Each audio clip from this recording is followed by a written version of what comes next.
Bowling March पर bowler बहुत तेजी के साथ में दौड़ शुरू हो गई है और ये बेहतरीन तरीके के गेंद में हल्की सी उछाल थी और मिड ऑन और मिड विकेट की दिशा में खेल दिया। संकेत ने इसे खेल दिया मिड ऑन और मिड विकेट की दिशा में और 6 रन डिपॉजिट कर लिए। जी हाँ, आधा डजन रन अपने लिए और अपने टीम के लिए बना लिए हैं। दूसरी गेंद की और गेंदबाज दौड़ते हुए बहुत ही बेहतरीन गेंद ऑफ स्टंप की दिशा में गेंद स्क्वायर कट खेल दिया 4 रन के लिए। 2 गेंदों में 10 रन प्राप्त कर लिए। संकेत बहुत ही बेहतरीन तरीके से यहाँ खेल रहे हैं। पूरी मैच की दारोमदार अपने कंधों पर लेकर अपने इस मैच को जीत की ओर लेकर जाने में अग्रसर है संकेत, बेहतरीन बल्लेबाज। श्रोते हो, काळजी करू नका, क्रिकेटचं समालोचन मी तुमच्यापर्यंत पोहोचवणार नाही आहे. आकाशवाणीचं हे अकोला केंद्र आहे. FM 102.4 मेगाहर्ट्झवर प्रसारित करीत आहोत युवा श्रोत्यांचा कार्यक्रम युवा स्पंदन. या कार्यक्रमात मी विकास पल्लाडे आपलं स्वागत करीत आहे. या कार्यक्रमाचे सादरकर्ते विनोद गवडी आणि ही आकाशवाणी अकोला केंद्राची निर्मिती आहे. श्रोते हो, क्रिकेट खरंच आज प्रत्येक तरुणाला असं वाटतं की मी सुद्धा उत्तम चांगलं असं क्रिकेट खेळावं आणि माझंसुद्धा नाव भारतीय टीममध्ये सहभागी व्हावं. नुसतं नाव सहभागी होऊन चालणार नाही, तर मी सुद्धा भारतीय संघाचा एक उत्कृष्ट खेळाडू म्हणून नावारूपाला यावं असं प्रत्येकाच्या मनामध्ये निश्चित आहे. मात्र हे स्वप्न पूर्ण करण्यासाठी जिद्द लागते, चिकाटी लागते, संयम लागतो आणि विश्वासार्हता महत्त्वाची असते. यासह खऱ्या अर्थाने जे परिश्रम करतात आणि काहीतरी करण्याची जिज्ञासा नित्य निरंतरतापूर्वक आपल्या मनामध्ये बाळगतात, ते कुठेतरी समोर निश्चितच आपलं पहिलं तीर गाठण्यासाठी तत्पर असतात. असाच एक 21 वर्षीय तरुण आपल्या आकाशवाणी अकोला केंद्राच्या या स्टुडिओमध्ये आज युवा स्पंदन या कार्यक्रमाअंतर्गत आपण त्याला बोलावलेलं आहे. त्याच्याकडूनच माहिती करून घेऊया त्याचं नाव आणि मग त्याच्याशी युवा स्पंदन या कार्यक्रमाअंतर्गत काही गप्पा आपण मारणार आहोत. नमस्कार सर, माझं नाव संकेत सरदार आहे. सर्वात आधी तर तुमचं आणि आकाशवाणी अकोला केंद्राचं मी आभार मानतो, तुम्ही मला इथं बोलवलं. मी तर खूप एक्सायटेड आहे आजच्या गप्पा आणि ते तुझ्या गोष्टींसाठी. चेहऱ्यावरूनच दिसते आहे आणि हर्ष, आनंद, उत्साह तुझ्यामध्ये आलेला आहे. या आधीसुद्धा इंटरव्ह्यू दिले असतीलच. हो नक्कीच, पण म्हणजे स्टुडिओ वगैरेमध्ये नाही, पण हा मॅच पोस्ट मॅच नंतर जे काही प्रेझेंटेशन वगैरे होतात नक्कीच तिथं. मोस्टली जेव्हा मॅन ऑफ द मॅच किंवा मॅन ऑफ द हां. सिरीजसाठी आपल्याला बोलावलं जातं आणि मग लगेच तिथे आपल्यासोबत अँकर बोलतात आणि हो. आपल्याला बोलावं लागतं. मॅचच्या संबंधित असतं, या मोमेंटला काय केलं, या मोमेंटला काय केलं. त्यामध्ये आणि यामध्ये काय फरक वाटतो आहे सध्या? बराच फरक वाटत आहे, कारण की मॅच झाल्यानंतरचे प्रश्न बहुतेक वेगळे असतात आणि आज जे काय आपण गप्पा गोष्टी करणार आहेत नेमकं त्यांचे प्रश्न पण वेगळेच असतात. मी मुद्दामच गप्पा गोष्टी असं म्हटलं आहे कारण मला क्रिकेटची सुरुवात कशी झाली हे सांग. ओके, ॲक्च्युली असं आधी काही माइंडसेट नव्हता की प्रोफेशनली क्रिकेटर बनायचं किंवा प्रोफेशनल लेवलला क्रिकेट खेळायचं वगैरे असं. नॉर्मल असं गल्ली क्रिकेट वगैरे या घराजवळचे जे मित्र आहेत त्यांच्यासोबत किंवा दादा लोकांसोबत क्रिकेट खेळायला जायचं. हं. तर तिथून क्रिकेटचं थोडं इंटरेस्ट आला, असं शाळा संपल्यानंतर जायचं खेळायला वगैरे. त्याच्यानंतर खेळता खेळता असं वाटलं की हां, खेळू शकतो. त्यांनी पण काहीतरी असे फीडबॅक्स वगैरे दिले की चांगला खेळू शकतो, चांगला खेळतो. असा व्यक्ती होता की ज्यांनी म्हटलं की यार संकेत, तुझ्यामध्ये काहीतरी वेगळं तुझ्यामध्ये असून तू काहीतरी वेगळं करू शकतो क्रिकेटमध्ये. असं स्पेसिफिकली एक तर नाही आहेत, कारण की त्यावेळेस बरेचसे मित्रच वगैरे असे होते, दादा लोक वगैरे होते, तर ते असं बॅक करायचे. स्पेसिफिकली मामा वगैरे आहेत, तर ते पण बॅक करायचे. जसे आशिष डोमणे मामा झाले, श्रीकांत डोमणे वगैरे झाले. तर त्यांनी मला बरेचदा असं बॅक केलेलं आहे की करू शकतोस वगैरे. तर तेव्हा थोडंफार असं इंटरेस्ट वाढायला लागलं. मग घरी सांगितलं की मला क्रिकेट खेळायचं आहे, प्रोफेशनल लेवलवरती क्रिकेट खेळायचं आहे. कारण की असं तेव्हा असं काहीतरी आयडिया नव्हती की कसे लेवल असतात किंवा कसं समोर जायचं. बरोबर. तेव्हा फक्त एक स्टार्ट पुरतं असं सर्वांना असं माहिती असतं की क्लब जॉईन करायचं. बरोबर. त्याच्यानंतर सर्व जे काही स्टार्ट वगैरे असतं ते होईल. तर मग घरच्यांनी पण मग थोडेफार कन्व्हर्सेशन वगैरे झालं, हां. कसं करशील, करणार वगैरे. तर ॲज अ हॉबी म्हणून त्यांनी जॉईन करून दिलं की अच्छा. हां, इच्छा आहे, हॉबी आहे खेळायची म्हणून ठीक आहे खेळ. तर मग तेव्हा क्लब वगैरे जॉईन केलं. त्याच्यानंतर मग जसं तिथं दिसलं की हां, असा असतो. कारण की तेव्हासुद्धा गली क्रिकेट वगैरे टेनिस बॉलवरती नॉर्मली खेळतात. तर क्लब लेवलला जॉईन झाल्यानंतर तो एक वेगळा बॉल, लेदरचा बॉल, त्याच्यानंतर ते सगळे जे इक्विपमेंट्स लागतात ते सगळं बघितल्यानंतर आणखी इंटरेस्ट वाढला. त्याच्यानंतर मग असंच खेळता खेळता कारण आई आणि वडिलांच्या डोक्यात असं असते की आपल्या मुलांनी डॉक्टर व्हावं, इंजिनियर व्हावं किंवा सरकारी कुठली तरी नोकरी मिळावी, अशा पद्धतीचं त्याचं शिक्षण असावं. मग आई आणि वडिलांनी तेव्हा सहजतापूर्वक क्लबमध्ये वगैरे जॉईन होऊ दिलं का? नाही, सहज तर नाही. बरेचसे प्रश्न वगैरे झाले, बरेचसे उत्तर वगैरे द्यावं लागले त्यावेळेससुद्धा. आणि हां, जसं तुम्ही म्हटलं की बरेचशा पॅरेंट्स लोकांना त्यांच्या मुलाला एज्युकेटेड झालं पाहिजे, मोस्टली वेल एज्युकेटेड झालं पाहिजे असं माइंडसेट असतो, की बरोबर. डॉक्टर व्हावं, इंजिनियर व्हावं ऑर एल्स गव्हर्नमेंट जॉब वगैरे मिळायला पाहिजे. अजूनही तसं आहे. अजूनही असं नाही आपण म्हणू शकत की एज्युकेशन टोटली स्किप कर आणि क्रिकेटच खेळ. असं कुठल्याच पॅरेंट्सचं मला तरी नाही वाटत की माइंडसेट असेल म्हणून की एज्युकेशन सोडून दे आणि तुला जे करायचं आहे. स्पेसिफिकली दोन्ही सोबत चालू दे किंवा क्रिकेट पण खेळ ॲज अ तुझी हॉबी म्हणून आणि एज्युकेशन पण चालू राहू दे, असं अजूनही त्यांचं माइंडसेट आहे. बरोबर आहे. शाळेचा प्रवास थोडक्यात. शाळेचा प्रवास in short mount Carmel Borgaon Manju येथे माझी 10वी झाली. 4थीपासून 10वी तिथं झालेली आहे. त्याच्यानंतर माझा 10वी नंतर डिप्लोमाला नंबर लागलेला होता ओके. गव्हर्नमेंट कॉलेजला, ते मूर्तिजापूरला, हेंडजला. अच्छा. हँडजला. त्यानंतर डिप्लोमा झाल्यानंतर मला इंजिनिअरिंगला ॲडमिशन घ्यायची होती. अच्छा. पण तेव्हासुद्धा काही कन्व्हर्सेशन्स झाले घरी, कारण की एज्युकेशन सोबत माझं क्रिकेट पण चालू चालू होतं. होतं. तर दोन्ही कसं मॅनेज करायचं वगैरे. तर त्याच्यासाठी थोडंफार कन्व्हर्सेशन झाले. मला स्पेसिफिकली असं वाटत होतं की थोडंसं डिप्लोमा झालं आहे आता, तर मी थोडं इथं जास्त लक्ष देतो. बरोबर. पण ते ॲज अ पॅरेंट्स म्हणून त्यांचं पण कुठं ना कुठं माइंडसेट वेगळा असतो आपल्यापेक्षा. त्यांना जास्त एक्सपिरियन्स वगैरे असतो. तर त्यांनी मला तेव्हा ते डिसिजन नाही घेऊ दिलं. पण ते चांगलं झालं की एज्युकेशन स्किप नको करू म्हणून. बरोबर. आणि त्यानंतर माझी BEला ॲडमिशन झाली, ती पुण्याला ट्रिनिटी कॉलेजमध्ये. आणि अजूनही आहे सपोज थर्ड इयरला मी आहे. थर्ड इयरला, फायनल इयर, फोर्थ इयर. तर 1 वर्ष. 1 वर्ष बाकी आहे आणि क्रिकेटचं विश्व आपल्यासमोर आपल्याला काहीतरी बोलावण्यासाठी काहीतरी खुणावत आहे. हो गल्ली क्रिकेट ते थायलंडपर्यंत हो आपल्याला ॲक्च्युली क्रिकेट घेऊन गेलं. आणि त्या व्यतिरिक्त तुझा जो माझ्याकडे बायोडाटा आहे त्याच्यामध्ये तू असं सांगितलेलं आहे की तू बंगलोरला जाऊन खेळला, हो तू मुंबईला जाऊन खेळला, तू कोलकाता नगरीमध्ये जाऊन खेळला, तू पुण्याला खेळला, तू लखनौला खेळला. सद्यस्थितीत IPL सुरू आहे आणि प्रत्येक जेवढे काही आपण नावं घेतले या प्रत्येक ठिकाणी स्टेडियम आहे आणि तिथे IPLच्या मॅचेस होत आहेत. नक्की. क्रिकेटची क्रेज वाढलेली आहे. म्हणजे असं समजा की सध्या क्रिकेटचा एक मोठा महाकुंभ सुरू आहे. बरोबर. आणि हा सोहळा सुरू असताना वैभव सूर्यवंशीसारखा असेल, कार्तिक शर्मासारखा असेल, उर्विल असेल किंवा मग आयुष म्हात्रे असतील, हे जेव्हा केव्हा खेळतात तेव्हा तुझ्या मनातही वेगळे प्रतिबिंब पुलकित होत असतील. तुला काय वाटतं या सर्वांना पाहून? ॲक्च्युली जसं तुम्ही म्हटलं की गल्ली क्रिकेटपासनं जो प्रवास चालू झाला, तर माझा पण प्रवास तसंच काहीतरी टेनिस क्रिकेटपासूनच चालू झालेला होता. तर टेनिस क्रिकेटमध्ये पण मी अशा ज्या टॉर्नामेंट्स वगैरे होतात तर त्या खेळलो आहे. तर तिथं चांगला परफॉर्मन्स झाल्यामुळे लोकांच्या पण मनात बरेचसे, जसं तुम्ही म्हटलं, क्रेज वाढलेला आहे. नुसतं IPLचाच नाही तर टेनिस क्रिकेटचा पण सध्या भरपूर क्रेज वाढलेला आहे. अगदी बरोबर. तर क्रिकेट म्हटलं तर हा प्रश्न नाही येत की कुठला cricket, tennis cricket, leather cricket किंवा जे टर्फमध्ये आता आपण बघतोय बॉक्स क्रिकेट वगैरे जे काय पण येते, आलंय, हां. तर तो प्रश्न नाही येत. क्रिकेट म्हटल्यानंतर ते कुठलंही क्रिकेट असो, क्रेज आहेच. क्रेज आहे. बरोबर. तर माझी पण सुरुवात तशीच झाली. बरोबर. थायलंडचा प्रवास असा होता की जसं मी तुम्हाला म्हटलं टेनिस क्रिकेटचा तेव्हा क्रेज होता आणि आता बरेच वाढलेला आहे. तर तेव्हा मला फेडरेशनमध्ये एकाने इंट्रोड्यूस केलं. तर फेडरेशनमध्ये मी तिथं गेलो होतो.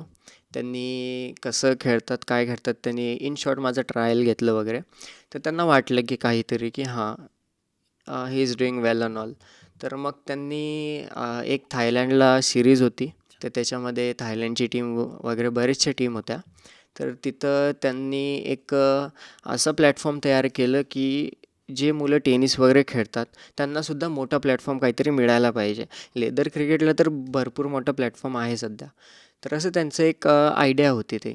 तर त्यांनी ते सक्सेसफुल केली. त्यांनी थायलंडला नेलं. थायलंडला 3 शहरमध्ये आम्ही गेलो. बँकॉक, हतई आणि याला. अच्छा, या तिन्ही ठिकाणी स्टेडियमवर आपण मॅचेस हां, खेळलो. या तिन्ही ठिकाणी जशा आपल्या नॉर्मल सिरीज वगैरे होतात तशा सिरीज वगैरे झाल्या तिथं.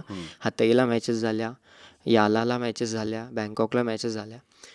तर इट वॉज जस्ट फेडरेशनच्या मॅचेस वगैरे. आणि त्याच्यानंतर रिटर्न आल्यानंतर माइंडसेट हाच होता तिथं जायचा की माझं नाव कुठं ना कुठं असलं पाहिजे. क्रिकेटमध्ये असलं पाहिजे. उठून दिसायला पाहिजे. बिलकुल बिलकुल. कारण की तेव्हा माहिती होतं की टेनिस क्रिकेट आणि लेदर क्रिकेटची तुलना केली तर टेनिस क्रिकेट थोडं तरी काहीतरी बॅक ऑफ द हँडला पडतं. असं.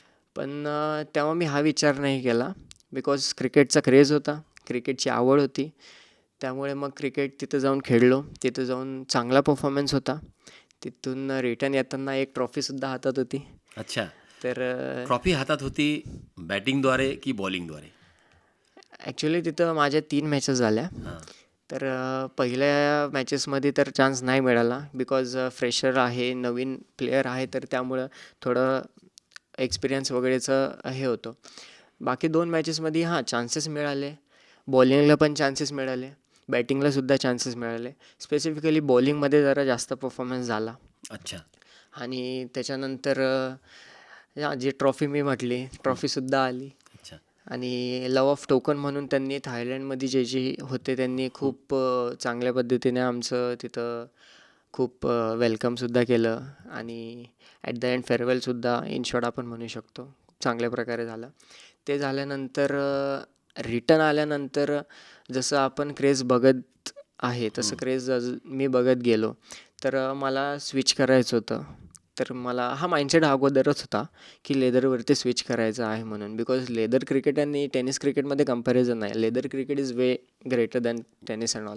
मग तर मग त्याच्यानंतर मी लगेच लेदरला स्विच झालो. लेदर खेळत असताना त्या टाईम ऑफ स्पॅनमध्ये जसं मी तुम्हाला सांगितलं मी डिप्लोमाला ॲडमिशनला होतो. तर हे सगळं माझ्या डिप्लोमाच्या फायनल इयरला झालं. अच्छा. ॲक्च्युली थायलंडचा जे टूर वगैरे होता तर एक एक्झाम मी माझी स्किप केली होती त्याच्यासाठी. ती फायनल एक्झामिनेशन होती अच्छा. ॲक्च्युली. तर ती एक एक्झाम स्किप केल्यामुळे माझं 1 वर्ष तिथे गेलं. बरोबर आहे. म्हणजे 1 वर्षाचं मला एक्सटेंड करावं लागलं माझं डिप्लोमा नुसतं एक पेपरमुळं. तो एक्झाम होता इथं मूर्तिजापूरला आणि त्याच सायमल्टेनियसली त्याच मॅचेस थायलंडला होत्या. तिथे होते. बरोबर. तर दोन्ही ठिकाणी तर मॅनेज करणं नाही झालं. तर 1 वर्ष तिथं गेलं. ते आल्यानंतर तो जो 1 वर्ष मला मिळाला तो मी पॉझिटिव्ह वेनी घेतला. लेदरवरती प्रॅक्टिस वगैरे स्टार्ट केली. नंतर पुण्याला स्विच झालो. पुण्याला स्विच झाल्यानंतर तिथं लेदर क्रिकेटवरती बरेचसे तुम्हाला माहिती आहे पुण्याला खूप मोठं कॉम्पिटिशन, खूप मोठं प्लॅटफॉर्म खूप वगैरे आहे. मोठ्या प्रमाणात कॉम्पिटिशन आहे. बरोबर. खूप. तर तिथं गेल्यानंतर कपिल नाईक म्हणून सर आहेत अच्छा. आणि रोहित बांदिवडेकर सर आहेत. तर त्यांनी खूप बॅक केलं मला तिथं. कोच म्हणून तुम्हाला म्हणजे तुला त्यांनी कोच केलं पूर्ण. हो. प्रशिक्षण तुला त्यांनी दिलं व्यवस्थित दर्जेदार पद्धतीचं. हो. अच्छा. तर मी बँगलोरला सुद्धा गेलो. बँगलोरला जस्ट क्रिकेट अकॅडमी म्हणून आहे. अच्छा. ॲक्च्युली ती राहुल द्रविड सरांच्या थ्रू अकॅडमी आहे ती. Very good. वा. तर तिथं आम्ही मॅचेस खेळलो. द वॉल म्हणून जे भारतीय क्रिकेटसाठी प्रसिद्ध आहेत असे राहुल द्रविड. तर त्याच्यानंतर कोलकात्याला जी लीग्स वगैरे होतात तर तिथं मी जाऊन आलेलो आहे. तिथं मॅचेस वगैरे खेळलेलो आहे. त्याच्यानंतर मुंबईला प्रसिद्ध म्हणून ओमटेक्स क्रिकेट अकॅडमी आहे. बऱ्याच जणांना माहिती आहे. म्हणजे मोस्टली ते एक तिथंच ॲडमिशन पण मिळते, तिथंच राहायला वगैरे सर्व सगळं व्यवस्था त्यांच्याकडे असते, उपलब्ध ते एक आहे. असोसिएशन म्हणूनच हे आहे. अच्छा. तर तिथं पण जाऊन आलो. त्याच्यानंतर बरेच ठिकाणी पुणे वगैरे बरेच ठिकाणी मॅचेस कपिल सर आणि रोहित सरच्या अंडर त्यांनी मला खेळायला दिल्या. तिथं बरेचसे मॅचेस वगैरे खेळलो. तिथं चांगल्या प्लॅटफॉर्मवरती PDCA Pune district cricket association under जी लीग्स वगैरे होतात त्या लीग्समध्ये पण पार्टिसिपेशन झालं. तिथं पण मला चांगला एक्सपोजर मिळाला. एवढ्या सगळ्या मोठ्या लेवलवरती खेळल्यानंतर जो एक्सपिरियन्स मिळाला आहे, तो बरेच वेळेस कामात येतो. अगदी अनुभव महत्त्वाचा असतो आणि अनुभव घेत राहणं जरुरी असते. हो. तुला बॅटिंग आवडते जास्तीत जास्त की बॉलिंग करायला आवडते? आवडायचा विषय तर असं स्पेसिफिकली बॅटिंग किंवा बॉलिंग असं नाही मी इंट्रोड्यूस करू शकत. ओके. पण हां, जर कम्पेअर करायचं असलं तर मला सर्वात जास्त फील्डिंग करायला आवडते. अच्छा. बिकॉज माझं फेवरेट प्लेयर जर ॲज अ फील्डिंग म्हणून हे केलं तर जॉन्टी रोड्स सर आहेत आणि बिलकुल. ग्लेन फिलिप्स सर आहेत येस. सध्याचे. तर मी त्यांना बघून बघून फील्डिंग वगैरे बरोबर आहे. ट्राय करतो आणि मलासुद्धा माहिती आहे आणि बाकीच्यांना बरेचसे ॲक्च्युली मला 1-2 मॅन ऑफ द मॅच नुसतं फील्डिंगमुळे मिळाले व्हेरी आहेत. Good. Specifically man of the matches batting किंवा बॉलिंगसाठी बॉलिंगच्या मिळतात. बरोबर. पर्स्पेक्टिव्हने देतात. पण 1-2 मॅचेस अशा आहेत की ज्या मला फील्डिंगच्या बेसिसवरती बिलकुल. मिळाल्या. जॉन्टी रोड्स सरांचं नाव जे घेतलं की त्यांच्या बाबतीत नेहमी समालोचक असं म्हणायचे की बॉल खींच लेते हैं अपनी तरफ. हो. चुंबक है मानो, मैग्नेट है उनके पास में. आणि तसाच एक प्लेयर, एक खेळाडू ज्याने आत्ताचा आपण जर विचार केला, सूर्यकुमार सूर्यकुमार यादव. सूर्यकुमार यादव. सूर्यकुमार यादवनी एका कॅचमध्ये आपल्याला एक कप आणून वर्ल्ड दिला, कप बरोबर आणून आहे. दिलं. हो, नक्की. आताची एक जी कॅच आहे, आत्ता जस्ट सर्वजण अवाक झाले ती कॅच पाहून. मुंबई इंडियन्सची मंडळी बसलेली होती, सूर्यकुमार यादव पण अवाक झाला, त्याच्या हो. बाजूला रोहित शर्मा बसलेला होता. श्रेयस अय्यर. हां, हां. श्रेयस अय्यरने ती कॅच घेतली. जॉन्टी रोड्सचं जबरदस्त होतं, यात काही शंका नाही. ही लोक आणि एक भारताचे कॅप्टन होते मोहम्मद अझरुद्दीन. मोहम्मद अझरुद्दीन. तर माहीतही नव्हतं पडत ते कशी कॅच घेतली, कसा बॉल घेतला आणि तो थ्रो जो होता तो डायरेक्ट स्टंपला हिट करायचा आणि क्लास दर्जेदार. तर क्षेत्ररक्षक मॅच बदलू शकतो यात शंका नाही. युवराज सिंगची एक कॅच सर्वश्रुत आहे. आफ्रिकासोबत आपण हरणारी मॅच होती, हरत होतो आणि लास्ट मोमेंटला युवराज सिंगनी जे कॅच घेतली आणि त्याच्यामुळे आपण मॅच जिंकलो, पूर्ण ती सिरीज जिंकलो होतो. तर अशा बरेचसे टर्निंग पॉईंट क्षेत्ररक्षणाच्याद्वारे परफेक्ट पद्धतीने क्षेत्ररक्षकांनी नक्कीच. केलेले आहेत. 100% कारण आणि की मला असं योग्य वाटतं की बॅटिंग आणि बॉलिंग याच्या व्यतिरिक्त मला क्षेत्ररक्षण करायला जास्त आवडतं. हे जास्त उपयुक्त असं तू उत्तर दिलेलं आहे. भविष्यात तू स्वतःला, कारण आता 21 वर्षाचं वय आहे, हो. कुठे पाहू इच्छितो? शॉर्ट टर्म गोल्स तर बरेचसे आहेत. सपोज जर सध्याच्या याने विचार केला तर आता आपण विदर्भ अंडर येतोय. सपोज मी VC आपलं अकोला वगैरे. तर VPL ही एक मोठं प्लॅटफॉर्म दिलं आहे विदर्भाने अच्छा. यंग प्लेयर्सला वगैरे सर्व प्लेयर्सला. तर जर पुढे शॉर्ट टर्म गोल्स वगैरेचा विचार केला तर VPLमध्ये जायची एक शॉर्ट टर्म ड्रीम आहे. तिथं कारण की तो एक प्लॅटफॉर्म आहे. तिथं परफॉर्मन्स केल्यानंतर बरेचसे स्काउट गाईड्स वगैरे बघतात. बरेचसे प्लेयर्स वगैरेसुद्धा आहेत तिथं. एक्सपिरियन्स प्लेयर्स आहेत. उमेश यादव, जितेश शर्मासारखे एक्सपिरियन्स प्लेयर इंटरनॅशनल आहेत. लेवलवर खेळलेले आहेत. हो. तर ती एक लेवल मी समोर जाऊन बघतोय की मी स्वतःला प्रिपेअर करतोय त्या लेवलला परफॉर्म करण्याचे. त्याच्यानंतर तर हां, ऑब्व्हियसली स्टेट आहे, रणजी ट्रॉफी आहे, सय्यद मुश्ताक अली वगैरे आहे. 101% ते तर एक गोल्सच्या लिस्टमध्ये आहेतच. बरोबर. पण ॲज पर नाऊ स्पेसिफिकली मी त्या एका प्लॅटफॉर्मसाठी स्वतःला रेडी करतोय. अच्छा. आणि पुढच्या 5 वर्षाची गोष्ट केली तर ऑब्व्हियसली स्वतःला ब्ल्यू जर्सीमध्ये बघायचं हे क्या बात है, खूप बढिया. इच्छा आहे. इच्छा इन शॉर्ट एक इच्छा नाही तर एक ते वेगळे ड्रीम्स आहेत. एक वेगळं एक प्रोफेशनल वेनी म्हणू शकतो की बरोबर. फक्त इच्छा नाही, फक्त हॉबी नाही, तर क्रिकेट एक वेगळं टर्म झालं आहे स्पेसिफिकली माझ्यासाठी. तर मी ते एक क्रिकेट एक हॉबी गेम म्हणून नाही बघत, तर एक माझं स्पेसिफिकली वर्क म्हणून बघतो.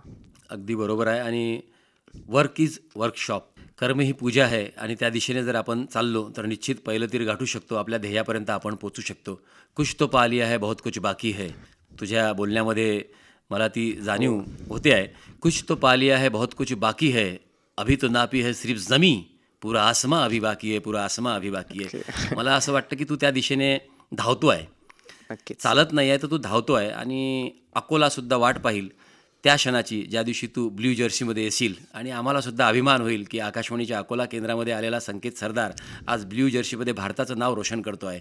कारण मला असं वाटतं ती दारं जी आहेत ती तुम्ही तुमच्या कर्तव्याने, तुमच्या जिद्दीने, चिकाटीने, विश्वासार्हतेने ती खोलू शकता, यात शंका नाही. त्याचं मूर्तिमंत उदाहरण वैभव सूर्यवंशी आहे. हो. की जो पहिला बॉल खेळतो, मग तो नितिनीचा असो की मग इंग्लंडच्या बॉलरचा असो की मग मिचेल स्टार्कचा असो, किंबहुना आपलाच भारतीय ज्याने आपल्याला अनेक उत्कृष्ट विजय संपादित करून दिले.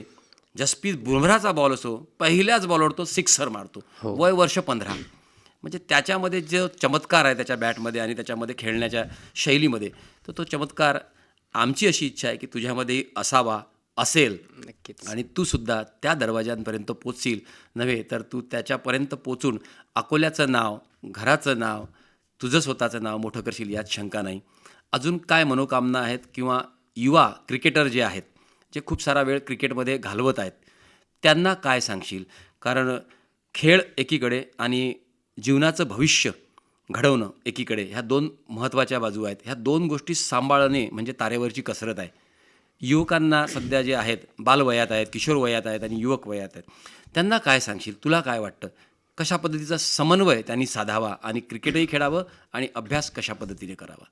ॲक्च्युली असा कुठला मेसेज वगैरे तर नाही म्हणजे द्यायचे असं हे आहे, कारण की मी पण वन ऑफ दॅमच आहे. मी पण एक यूथच आहे, खूप छान त्यांच्याच बोललास वयाचा तू, आहे. अगदी बरोबर. तर मी असं काही मेसेज वगैरे तर नाही देऊ व्हेरी शकत गुड. त्यांना. बट हां, एक सिबलिंग म्हणून, एक फ्रेंड्स म्हणून एक सजेशन नक्कीच देऊ शकतो, की जे काही नॉट जस्ट क्रिकेट, म्हणजे क्रिकेट तर आहेच, म्हणजे जे काही यूथ आहेत सध्या, तर जे स्पेसिफिकली त्यांचे ड्रीम्स फॉलो करत आहेत, तर बरेचसे डिस्ट्रॅक्शन्स वगैरे असतात. सपोज की बरेचसे लोक आपल्याला मिळतात की जे आपल्याला बॅक नाही करत, जे आपल्याला थोडंफार असं डिमोटिवेट टाईप, किंवा जे त्यांचे इंटेन्शन्स ते क्लिअर करतात की बाबा तू नको करूस ऑर वॉट एव्हर, नाही करू शकत अँड ऑल. सो ते न ऐकता किंवा ते थोडंसं दुर्लक्ष केलं तरी चालेल. Just you follow what you want. तुमच्या डोक्यात, तुमच्या माइंडमध्ये जे करायचे तुम्ही ठरवलेलं आहे, तर कितीही डिस्ट्रॅक्शन्स येऊ द्या, डझंट मॅटर. तुम्हाला कोणीही सांगू द्या, होईल नाही होईल तुझ्या ह्यानी, वॉट एव्हर, ते न विचार करता, डिस्ट्रॅक्ट न होता, यू गो ऑन. तुम्हाला रिझल्ट मिळतील नाही मिळतील, दॅट डझंट मॅटर. तुम्ही एक गोल सेट केलेला आहे, पॉझिटिव्ह इंटेंटने कंटिन्यू करा. तुमच्यासोबत तुमचे पॅरेंट्स आहेत, इनफ आहे. बाकी कोणी असो नसो, डझंट मॅटर. तुमच्यासोबत तुमचे पॅरेंट्स आहेत, छोटासा सर्कल आहे, इनफ आहे. त्याच्यानंतर ते बाकीच्यांचे सजेशन्स मॅटर नाही करत, की जे काय positive negative whatever suggestions. Positive suggestions देत आहे कोणी, ऑब्व्हियसली तुमच्यापर्यंत ठेवा. निगेटिव्ह सजेशन्स देत आहेत, ऐका, you follow on what you want. सकारात्मकता अंगीकृत करा आणि हां. नकारात्मकता बाजूला टाका. Youth as a builder of the nation. Yes. कारण तुम्ही देशाचे आधारस्तंभ आहात आणि आई आणि वडील तुमचा आधारवड आहेत.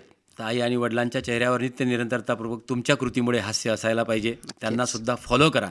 अत्यंत उत्कृष्ट असा मनोदय, आणि मी तुमच्यातला एक आहे म्हणून तुमच्यासोबत शेअर करतो आहे. तुम्हाला सल्ला देत नाही, ही जास्त मला आनंद देणारी बाब वाटली तुझ्या बाबतीत, तू ज्या पद्धतीने बोलला.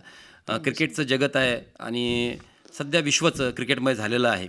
अशा याच्यामध्ये, क्रिकेटच्या या दुनियेमध्ये तुला खूप साऱ्या शुभेच्छा. तू जे काही स्वप्न पाहतो आहे क्रिकेटच्या जगतातले, ते तुझे स्वप्न सर्व पूर्णत्वास जावोत, ह्याच मनोकामना. पण एक शायर असं म्हणतो की मंजिल तो मिल ही जाएंगी भटक कर ही सही.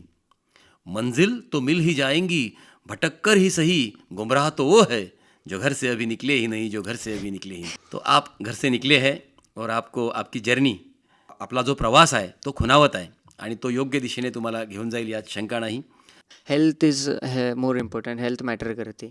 तर शरीर जर नीट असेल तर तुम्ही कुठलीही पोझिशन अचीव करू शकता, कुठल्याही गोल्स अचीव करू शकता. तर व्यसनांपासून जर दूर राहिलं तर तुम्ही एक स्टेप समोर आलेले आहात बरोबर. तुमच्या गोल्सच्या. उत्कृष्ट जे आहे ते तुमच्यापुढे असलं पाहिजे आणि व्यसनांपासून तुम्ही कोसो दूर असायला हवेत.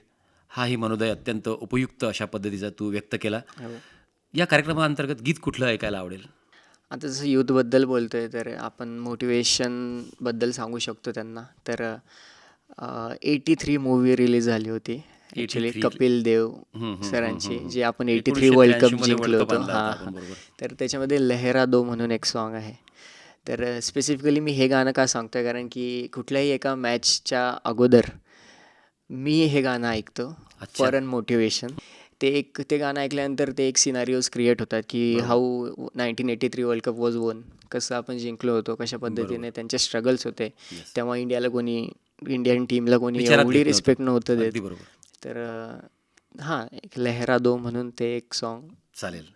आपली आन, आपली बान आणि आपली शान सांगणारं असं हे गीत आहे. 1983 मध्ये जो चमत्कार घडवला होता कपिल देव आणि त्याच्या सहकाऱ्यांनी, त्या चित्रपटातील हे गीत. अपना है दिल ये आज का, दुनिया से जाके बोल दो, ऐसे जागो रे साथियों, दुनिया की आंखें खोल दो, लहरा दो,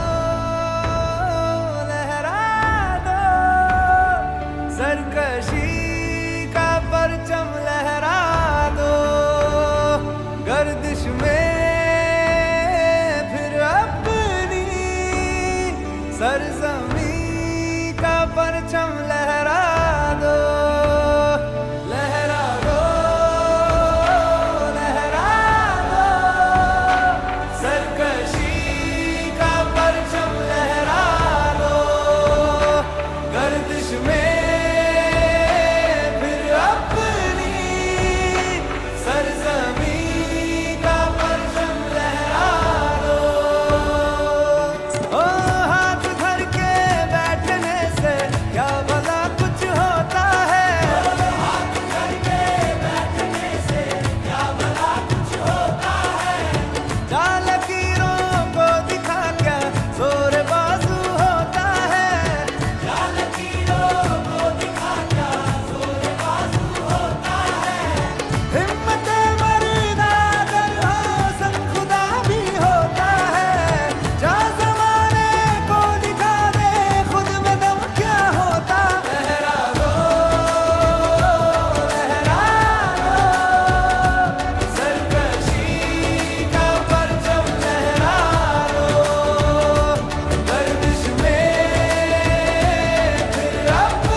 श्रोते, आत्ताच आपण युवा स्पंदन या कार्यक्रमाअंतर्गत क्रिकेट खेळाडू संकेत विजय सरदार यांची विकास पल्हाडे यांनी घेतलेली मुलाखत ऐकलीत.